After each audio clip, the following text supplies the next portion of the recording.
Just because you train a half an hour a day with a trainer doesn't mean you're with them all the time.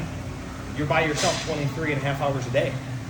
So you need to have discipline for yourself, and you also need to be realistic with yourself.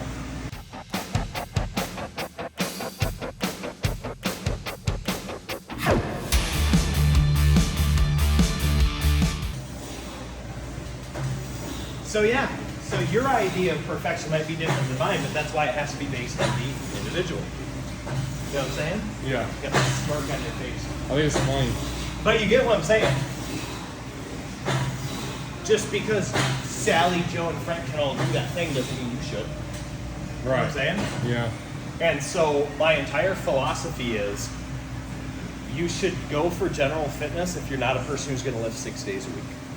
Or if you're not going to lift 4 days a week, take performance-enhancing drugs, or stick super strictly to this 50-set rule, or you're not going to dig into the science. If you're not doing all of that, then you need to set a realistic goal for yourself. But if something works for like a big bodybuilder or someone far out there like Jeff Nippert or something, and he takes a shortcut to it, then you don't have to go through the mud to find out, you know, what works or not. You can just use his experience, you know? I agree, because the Bible says seek wise counsel. Right. So the best thing you can do is listen to multiple different people, gain their perspective, experiment, and find what works best for you. Okay. But you shouldn't follow one person's routine to a T. Right. You know what I'm saying? Yeah. Just because you train a half an hour a day with a trainer doesn't mean you're with them all the time. You're by yourself 23 and a half hours a day. So you need to have discipline for yourself, and you also need to be realistic with yourself.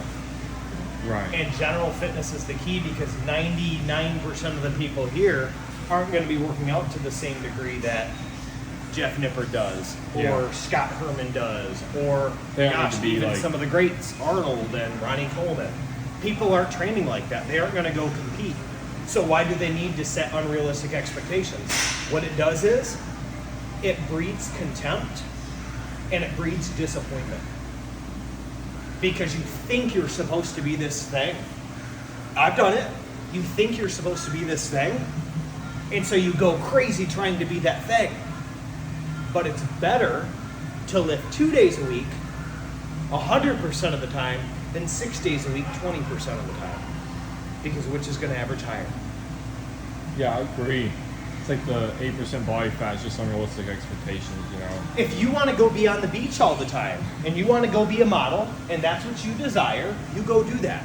But if you're a person who at the same time really desires to have a good family life, eat your wife's pastries, you know, have energy for things, you need to